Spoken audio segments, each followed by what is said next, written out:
ఉన్నతమైన స్థలములలో ఊహకు అందని నీ ప్రేమలో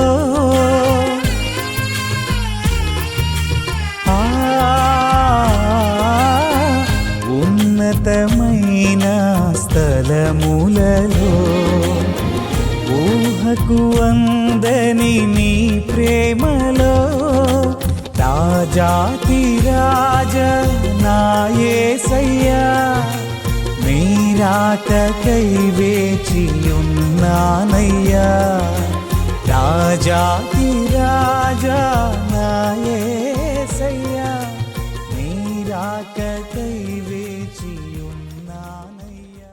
మారు మనసు పొందండి, పరలోక రాజ్యము సమీపించబడి ఉన్నదని. పరలోకానికి మారు మనసుకు సంబంధం ఏంది? మారు మనసు అంటే ఏంటి అనంటే, మారు మనసు అనంటే ఉన్నటువంటి మనసు మారి క్రొత్త మనసు ధరించుకోవడం. ఉన్న మనసు ఏ మనసు అనంటే ఒకరిని కొట్టే మనసు, తిట్టే మనసు, ఒక క్రోధముతో క్రూరత్వంతో ఒకరిని పాడు చేయాలని, నాశనమైపోవాలని, ఇదంతా కూడా పాపపు మనసు. దీన్ని బైబిల్ అంటుంది ప్రాచీన స్వభావము అని. దేవుని వాక్యం చెబుతుంది ప్రాచీన స్వభావం, పాత మనసు. ఎదుటి వ్యక్తి క్షేమం కోరుకోలేని మనసు అన్నమాట, శరీర సంబంధమైన మనసు. ఎదుటి వారి మేలు కోరుకోలేని మనసు ఇది. ఎదుటివారు బాగుంటే ఓర్చుకోలేని మనసు, పాత మనసు. పాత మనసు. ఒక వ్యక్తి పచ్చగా ఉన్నాడంటే చూసి సంతోషించలేని మనసు అన్నమాట. అందుకని యేసు ప్రభు మారు మనసు పొందండి అనగా మీ పాపపు మనసు, ఒకరు నాశనం కోరుకునే మనసు ఉంది కదా, ఆ మనసును పోవాలని క్రొత్త మనసు ధరించుకోవాలని ప్రభు చెప్తున్నాడు. క్రొత్త మనసు, మారు మనసు. దీన్ని మారు మనసు అంటారు. ఏ వ్యక్తి కూడా తన మనసు మార్చుకోవడానికి అంత తేలిగ్గా మార్చుకోలేడు. చాలా మంది వారు ప్రయత్నాలు చేస్తూ ఉంటారు. ఏమనంటే నేను ఎలాగైనా మారిపోవాలి, ఈ చెడ్డ అలవాటు నుంచి మారాలి, లేక ఈ చెడ్డ విధానాల నుంచి నేను మారాలి, ఎట్లాగైనా నేను మారాలని ప్రయత్నం చేసి చివరకు విఫలమైపోతూ ఉంటారు. భార్య దగ్గరో సమాజంలోనో అనేకులు చీగుట్టించుకుంటూ ఉంటారు. వీడెప్పుడు మారతాడు, ఈమె ఎప్పుడు మారుతుంది అని అంటూ ఉంటారు. ఎందుకంటే వారు మారలేరు. వారి మనసు పాత మనసు, వారు అలాగే జీవిస్తూనే ఉంటారు. మారాలని ప్రయత్నం చేసినా ఎప్పటికి మారలేరు. అందుకని యేసు ప్రభు మనసు మార్చేటువంటి దేవుడు, మనసును మార్చేవాడు. ఆయన మతమును మార్చేవాడు కాదు, కానీ మనసు మారుస్తున్నాడు. చాలా మందికి ఇది తెలియక యేసు ప్రభుని అపార్థం చేసుకుంటున్నారు.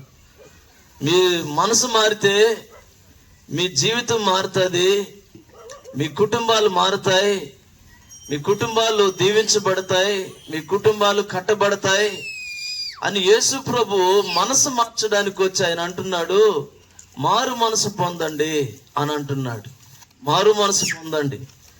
ఈ మారు మనసు మీరు పొందితే నీ కుటుంబం దీవించబడుతుంది అని అంటున్నారు.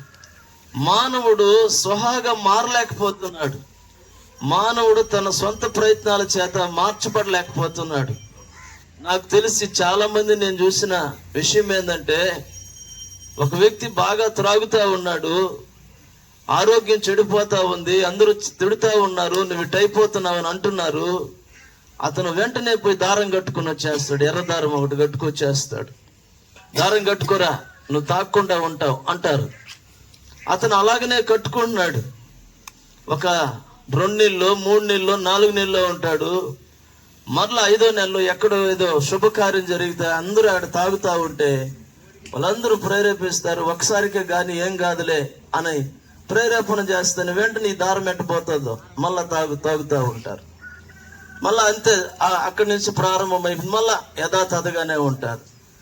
ఎందుకు ఆ వ్యక్తి మరలా తాగుతున్నాడు, దారం కట్టుకున్నానంటే మనసు మారలేదు. మనసు మారకపోవడం బట్టి ఎన్ని దారాలు కట్టుకున్న ఏం ప్రయోజనం, ఎన్ని రకాల ప్రయత్నాలు చేసినా ఏం ప్రయోజనం. అందుకని ఈ సాయంకాలపు వేళలో మనసు మార్చే దేవుడు మిమ్మల్ని పిలుస్తా ఉన్నాడు, ఆహ్వానిస్తున్నాడు.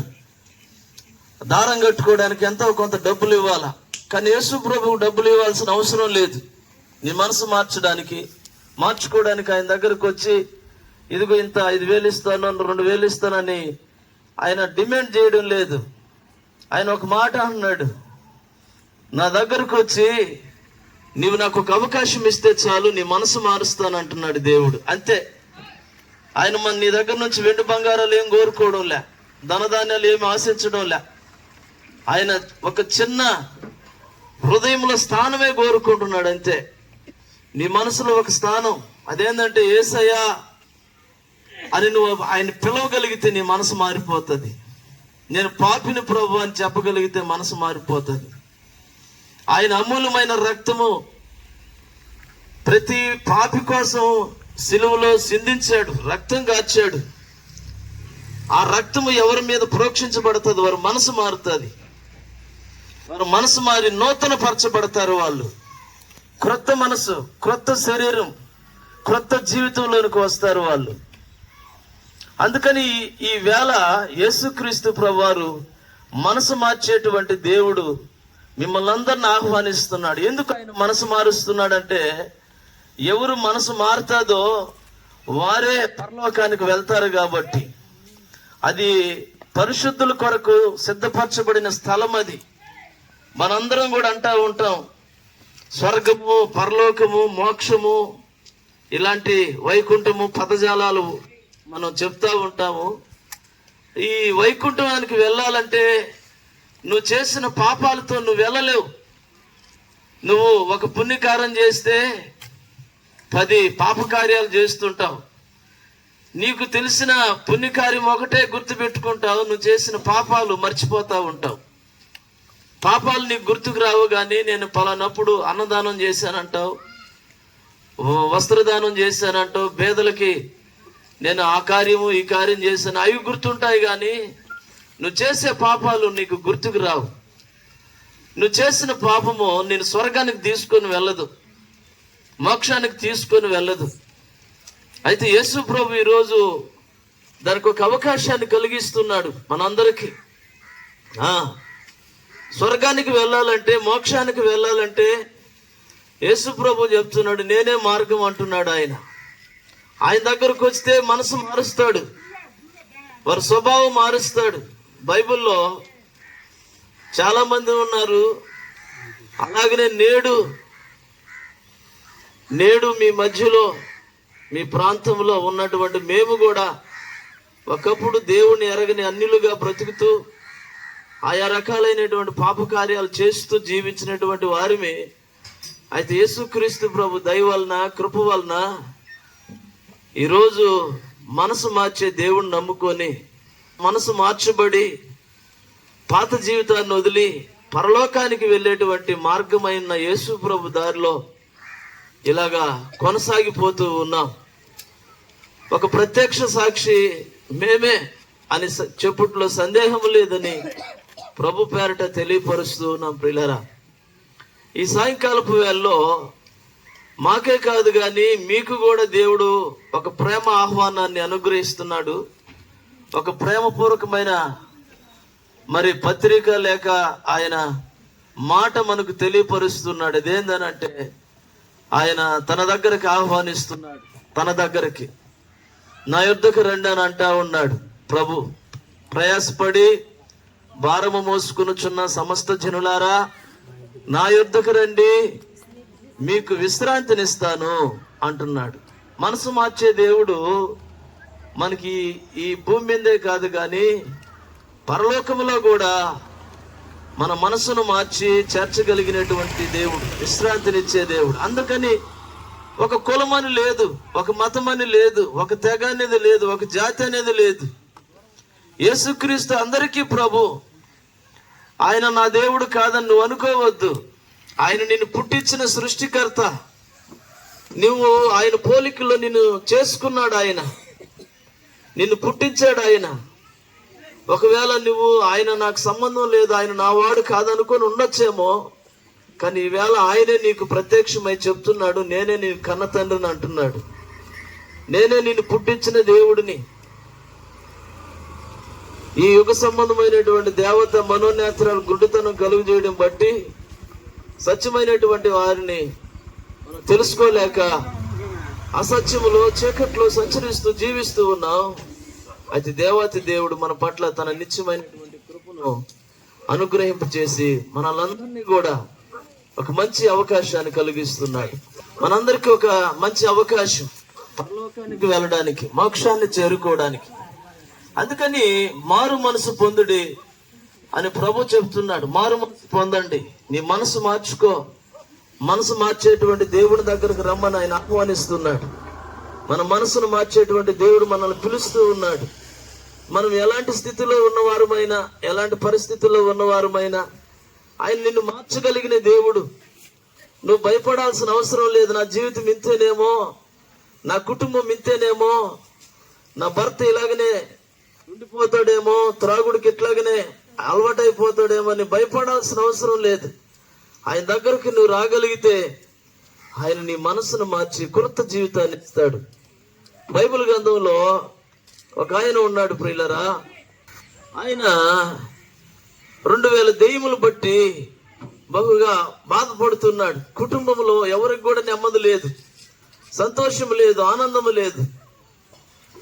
అలాంటి వ్యక్తి జీవితం ఆయన ఆ దెయ్యములన్నీ కూడా సమాధుల్లోకి తీసుకెళ్లి అతన్ని పెట్టేశాయి. మనుషుల మధ్య ఉంచడం లేదు. అయితే యేసు ప్రభు ఆ వ్యక్తిని బాగు చేయడానికి అతను ఉండే స్థలానికే వచ్చాడు. ఆయన యేసు ప్రభుకి అతను ఉండే ఊరికి మధ్యలో ఒక సముద్రం ఉంది, గలిలయ సముద్రం. ఆ సముద్రాన్ని దాటి వచ్చాడు ఆయన బాగు చేయడానికి. ఇది ఆ వ్యక్తి పైన ఉన్న దేవుని ప్రేమ. ఈరోజు కూడా నీ పైన దేవుని ప్రేమ ఉంది. ఈ మాటలు చెప్తున్నటువంటి యేసు నిన్ను ప్రేమిస్తున్నాడు. ఎందుకంటే నిన్ను బాగు చేయడానికి. ప్రేమైనటువంటి సహోదరి సహోదరులారా, ఆ వ్యక్తి మనసును మార్చాడు. అతనుకున్నటువంటి దెయ్యములన్నిటి నుంచి విడిపించేశాడు యేసయ్య. 2000 దెయ్యాలు, ఒకటి కాదు. యేసు ప్రభు ఒకే మాట చెప్పాడు, ఇతనిలో నుండి మీరు వెళ్ళిపోండి అని అన్నాడు యేసయ్య. అతనిలో ఉన్న దెయ్యాలన్నీ యేసు ప్రభుకి దండం పెట్టి వెళ్ళిపోతున్నామయ్యా అని సాగిలపడి నమస్కారం చేసి అవన్నీ అతను వదిలేసి వెళ్ళిపోయినాయి. తిరిగి అతను యేసు ప్రభు ఎప్పుడైతే దెయ్యముల నుంచి విడిపించాడో అతను జీవితం మారిపోయింది, మనసు మారిపోయింది, ఆలోచనలు మారిపోయినాయి. తిరిగి అతను తన ఇంటికి చేరుకున్నాడు. చూసారా, ఈ దినాన్ని కూడా నిన్ను మార్చేటువంటి దేవుడు, నీ మనసు మార్చేవాడు, నీ అలవాట్లు మార్చేవాడు, నీ తలంపులు మార్చేవాడు, నీకున్నటువంటి చెడు ఉద్దేశాలు మార్చి నీ మనసు మార్చి నీకు ఒక మంచి జీవితం ఇస్తాడు ఈ భూమి మీద. తదనంతరం నీకు పరలోక రాజ్యం కూడా ఇస్తాడు ప్రభు, మనసు మార్చుకున్న ప్రతి ఒక్కరికి. అందుకని ఇక్కడ ఈ విషయాల్లో నువ్వు ఆలోచింపదగినది ఏమీ లేదు. ఎందుకంటే ఇది నాకు సంబంధించింది కాదు కదా అనడానికి లేదు. ఇది నీ కోసమే ఈ ప్రార్థన కూడిక, ఈ మాటలు నీ జీవితం మార్చేటువంటి మాటలు.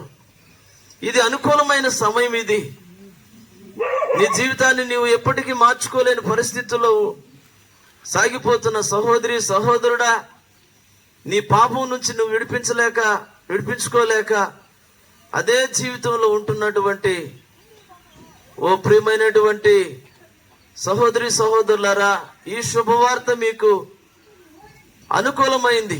ఈ మాట మీకు చాలా శ్రేష్టమైంది. ప్రభు నిన్ను పిలుస్తున్నాడు తన యొద్దకు. నీ మనసు మార్చి నీవు శాశ్వతమైన పరలోక రాజ్యము అనే నిత్య జీవాన్ని పొందుకోవడానికి దేవుడు నిన్ను పిలుస్తూ ఉన్నాడు. ఒకవేళ యేసు దగ్గరకు రాకపోతే, నేను ఇలాగనే ఉండిపోతానంటే, నీ పాపం నిన్ను నరకాగ్నిలోకి తీసుకెళ్ళిపోతుంది. నీకు తెలియదు అది. ఎవరు చూశారనే ప్రశ్నలతో, అజ్ఞానపు మాటలతో సాగిపోతూ అదంతా భ్రమ అనుకొని ఇతరులు కూడా మభ్యపెట్టి పరుస్తూ ఉండొచ్చేమో, ఉంటున్నావేమో. కానీ సమస్తాన్ని ఎరిగిన దేవుడు చెప్తున్న మాట, నీ కన్నులకు రేపు ఏం జరుగుతుందో కనబడదు. అలాగనే నీ ప్రాణం పోయిన తర్వాత రేపు నీకు ఏం జరుగుతుందో కూడా తెలియదు తర్వాత. అయితే నిన్ను పుట్టించిన దేవుడు చెప్తున్నాడు ఈ మాట, నువ్వు పాపంలో ఉండి చనిపోతే నన్ను చేరుకునే స్థలానికి నువ్వు రాలేవు, చేరుకోలేవు, నరకానికి వెళ్ళిపోతావు అని దేవుడు చెప్తున్నాడు. కాబట్టి దీన్ని మనము చెవన పెట్టి ఈ మాటలను మనము అంగీకరించాల్సిన అవసరం ఎంతైనా ఉందని ప్రభు చెప్తున్నాడు ప్రియులారా. కాబట్టి ఇది అనుకూలమైన సమయం, నేడే రక్షణ దినం. ఆ యేసు ప్రభు దగ్గరకు రావడానికి ఏవేవో ఆటంకాలు, అభ్యంతరాలు అలాంటివి ఏమీ లేవు. ఆయన సమీపంగా ఉన్న దేవుడు, మనల్ని అందరిని పిలుస్తున్న దేవుడు. కాబట్టి ఈ మాటలు నువ్వు వింటే నీ జీవితంలో ఒక గొప్ప కార్యం జరుగుతుంది, గొప్ప మేలు జరుగుతుంది. పరలోక రాజ్యంలోనికి వెళ్తావు. మారు మనసు పొందినటువంటి వారి జీవితాల్లో దేవుడు చెప్తున్న మాట, ఒక క్రొత్త సంతోషం, నూతన సంతోషం, నూతన జీవం వారు పొందుకుంటారంట. ఆ 2000 దెయ్యాలు పట్టినటువంటి వ్యక్తి సంతోషానికి, ఆనందానికి అతను గురైపోయాడు. ఆనందకరమైన జీవితంలోకి వెళ్ళిపోయాడు. అతను సంతోషిస్తున్నాడు. అందుకని దేవుడు నిన్ను పిలుస్తున్నాడు, నువ్వు సంతోషించాలని. నీ మనసు మారిందనుకో నువ్వు సంతోషిస్తావు. అందుకని బైబుల్ ఆ మాట రాయబడింది, యేసుక్రీస్తు ప్రభు నమ్ముకున్నటువంటి వారందరూ కూడా అంట చెప్పనసక్యము గాని మహిమాయుక్తమైన ఆనందముతో వారు జీవిస్తారంట, అనుభవిస్తారంట. కాబట్టి నా ప్రియమైన సహోదరి సహోదరులారా, దేవుడిచ్చిన అనుకూలమైన సమయంలో దేవుడి మాటలు నీ నా హృదయంలో ఫలింపు చేయునుగాక. ఆమేన్.